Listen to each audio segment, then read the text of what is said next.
When the Great Fire of 1789 reached his distillery, John Jameson devised a brilliant plan.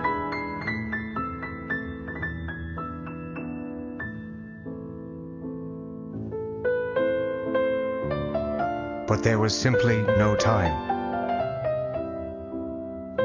So he devised another, less brilliant plan.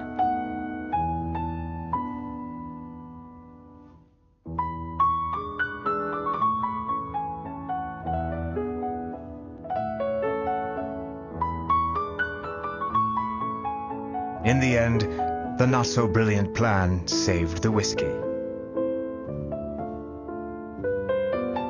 And all of Ireland agreed. Catastrophe averted.